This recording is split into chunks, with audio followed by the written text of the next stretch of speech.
फिर से आपका स्वागत है। सीमा पर देश के लिए लड़ने वाले अपने वीर सैनिकों की गाथाएं हम सब अक्सर सुनते हैं, जानते हैं कैसे अपनी वीरता और साहस के बल पर हमारे जाबाज देश के दुश्मनों के नापाक मंसूबों को मिट्टी में मिलाते हैं। इस तथ्य से हम सब भली भांति परिचित हैं, लेकिन देश की सीमाओं के पार जाकर दुश्मन के नापाक मंसूबों को भांपकर पहले से ही देश को सावधान करने के लिए भी कुछ जाबाज काम करते हैं, जिन्हें रॉ एजेंट्स कहा जाता है। भारतीय खुफिया एजेंसी रॉ यानी कि रिसर्च एंड एनालिसिस विंग, इसके इन योद्धाओं का काम भी देश के लिए उतना ही महत्वपूर्ण या कहें कि उससे कहीं अधिक महत्वपूर्ण है जितना कि सीमाओं पर खड़े हमारे जवानों का है। अपने काम को अंजाम देने में अक्सर हमारे ये अदृश्य योद्धा दुश्मन की निगाहों में आ जाते हैं। फिर इन पर दुश्मनों की यातनाओं का जो दौर शुरू होता है वो किसी भी देशभक्त को व्यथित कर सकता है। फिर अगर दुश्मन देश पाकिस्तान जैसा नापाक पड़ोसी हो तो उसकी यातनाओं के बारे में हम सब आसानी से अंदाजा लगा सकते हैं।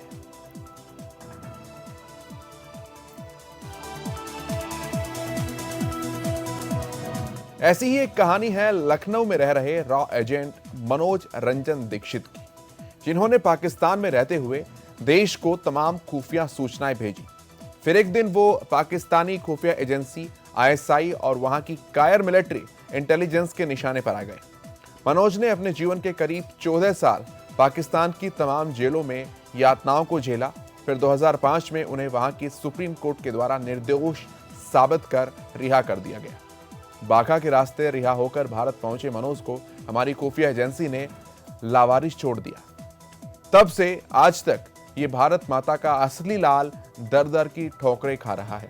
इसी पूर्व रॉ एजेंट मनोज रंजन दीक्षित से बात की हमारे यूपी के ब्यूरो चीफ रजत मिश्रा ने।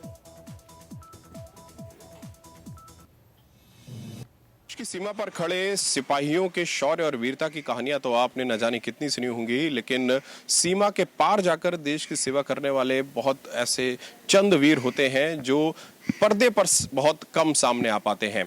हम आपको आज एक ऐसी शख्सियत से मिलाते हैं जो भारतीय खुफिया एजेंसी में काम करते थे और खुफिया एजेंसी में काम करते करते सीमा पार करके पाकिस्तान गए। पाकिस्तान में उन्होंने भारतीय खुफिया एजेंसी के लिए काम किया, पकड़े गए, तमाम तरीके की यातनाएं सही और उसके बाद रिहा होकर वापस हिंदुस्तान में आकर एक गुमनाम आदमी की जिंदगी जी रहे हैं। हमारे साथ हैं मनोज रंजन दीक्षित, जो भारतीय खुफिया एजेंसी में काम करते रहे और काम करने के बाद वहां पे पकड़े गए और पकड़े जाने के बाद वापस हिंदुस्तान आए। दीक्षित जी, रॉ में आप गए, किस तरीके से गए और किस तरीके से पकड़े गए, जरा सा ये थोड़ा सा बताइए कि क्या सिनेरियो था और किस तरीके से आप पकड़े गए और क्या क्या आपके साथ उस दौरान हुआ। 1985 में हमारा सिलेक्शन हुआ और उसके बाद हमारी ट्रेनिंग हुई और ट्रेनिंग के बाद वहाँ भेज दिए गए और वहाँ पे देश के लिए काम कर रहे थे। जो भी हमें गवर्नमेंट ऑर्डर दिया गया था वही करते थे। और उसके बाद 23 जनवरी 1992 को हम हैदराबाद सिंध गाड़ी खाते से गिरफ्तार कर लिए गए। जब गिरफ्तार कर लिए गए तो सबसे पहले आईएसआई ने एक एजेंसी हमें रखती थी, वो हर तरीके से मारना, पीटना, डंडे, सच्चू और करंट लगाना और गर्म लोहे से दाग लगाना वगैरह सब कुछ करती थी। एक एक महीने तक दिन और रात खड़ा रखते थे हमने वहाँ पे, फिर दूसरी एजेंसी को दे देते थे। इस तरीके से सिलसिला टॉर्चर का तरीके तरह तरह से चलता रहा, हत्ता कि उन्होंने सर्दियों के जब कठोर सर्दी होती थी वहाँ पर, क्वेटा की हवा आती थी कराची में, तो जब हमारे यहाँ भी पछवा हवा चलती है, उस सर्दी में हमें एक एक हफ्ते तक जो था खाली बिल्कुल नंगा करके हमें खड़ा रखते थे उसमें और पानी में उल्टे डुबोते थे और हमसे कहते थे बताओ किस मिशन पे आए हो क्या। तो हम उन्हें कुछ ना कुछ तो जवाब देना होता ही था, सर्टिफाई करना कि भाई नहीं है। और उन्होंने कभी बिजली करंट भी देते थे, कभी मानसिक प्रताड़नाएं देते थे, कभी कहते थे छोड़ रहे हैं, कभी कहते थे तुम्हें गोली बिल्कुल कई दफ़ा ऐसा कर देते। एक दफ़ा कि मुझे शूट करने का बोले ऑर्डर आ गया और आपको शूट कर बिल्कुल खड़ा कर दिया मुझे शूट करने के लिए, और गाली देना और तरह तरीके से प्रताड़ित करना, कभी बहुत इज्जत देना, कभी एकदम से नीचे गिरा देना और डंडे सच्चू ये तो रोज़ ही चलते थे हमारे ऊपर। हत्ता कि मेरे हाथ पाँव और मेरी कमर की साइड, ये आज भी मेरा शरीर का कूल्हे वगैरह काफ़ी हिस्सा मेरे आज भी सुन्न है और उसमें कीड़ियाँ चलती है मेरे शरीर में, और जिसके कारण जो है इतना मुझे टॉर्चर किया गया। और टॉर्चर का यही सिलसिला तकरीबन 4 साल चला। उसके बाद कोर्ट मार्शल हुआ, फिर बरी हो गया कुछ साबित न होने के कारण।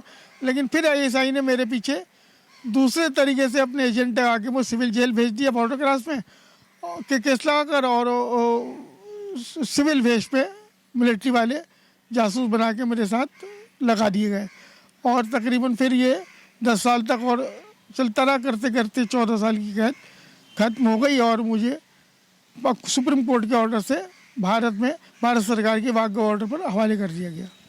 देश के खुफिया एजेंट्स जिस समय दूसरे देश में, दुश्मन देश में गिरफ्तार होते हैं तो उनके ऊपर किस तरीके का टॉर्चर होता है ये आप सुन रहे थे। और ये टॉर्चर सिर्फ शारीरिक नहीं होता, ये टॉर्चर मानसिक भी होता है और किस तरीके से प्रताड़ित किया जाता है। और सिर्फ एक ही उद्देश्य होता है कि जो जानकारी इन्होंने अपने हमारे देश को भेजी वो जानकारी क्या थी और कब से वहाँ पे काम कर रहे हैं, ये सारी की सारी इंफॉर्मेशन वापस उनको मिल सके। दीक्षित जी, वापस जब आप रिहा हुए जेल से वापस आए हिंदुस्तान, तो उसके बाद जाहिर तौर पर एक ये नियम होता है कि जो एजेंसियां होती हैं वो अपने एजेंट्स को वापस लेने से मना करती हैं। आपके साथ भी स्वाभाविक तौर पर वही हुआ होगा। शुरू में ऐसा हुआ कि मुझे कॉन्स्टेट के सामने पेश किया, इंडियन कॉन्स्टेट के सामने सुप्रीम कोर्ट के ऑर्डर से। तो हमारी इंडियन कॉन्स्टेट ने कोई जवाब नहीं दिया। सामान्य तौर पर गुप्तचर एजेंसियां काम कैसे करती हैं ये जानकारी हम भी आपसे नहीं लेंगे क्योंकि वो एक छुपी हुई चीज़ें हैं और वो छुपी रहें तो वो ज़्यादा बेहतर है। हिंदुस्तान आने के बाद काफ़ी लंबा संघर्ष भी आपने किया हुआ है, जिस तरीके सबसे आप कुछ देर पहले आप बता भी रहे थे। अब जो हालात चल रहे हैं, हिंदुस्तान वापस आए आप, वापस आने के बाद रॉ का किस तरीके से सपोर्ट मिला आपको, या यूं कहें कि सरकार का किस तरीके से अभी तक कोई सपोर्ट आपको मिला है? कि इसे मांगना पड़ जाए, इससे लिए बड़ी बेइज्जती की क्या बात होती है। मैंने तो पूरा जीवन देश के लिए लगा दिया और मुझे देश में लौटने के बाद अगर भीख मांगनी पड़ जाए लोगों से, तो इससे बड़ा देश के लिए शर्मसार की बात क्या हो सकती है। तो ये थोड़ी सी परिस्थितियां हैं, लेकिन रियल लाइफ और रियल लाइफ इन दोनों के बीच में कितना अंतर होता है।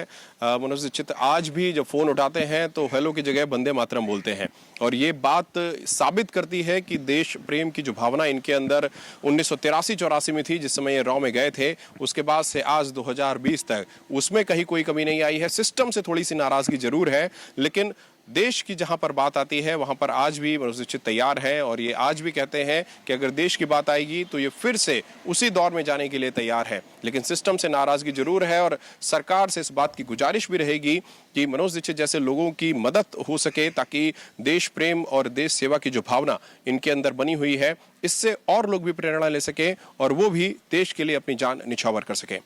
कैमरा पर्सन सुशील वसी के साथ रजत मिश्रा, सुदर्शन न्यूज, लखनऊ।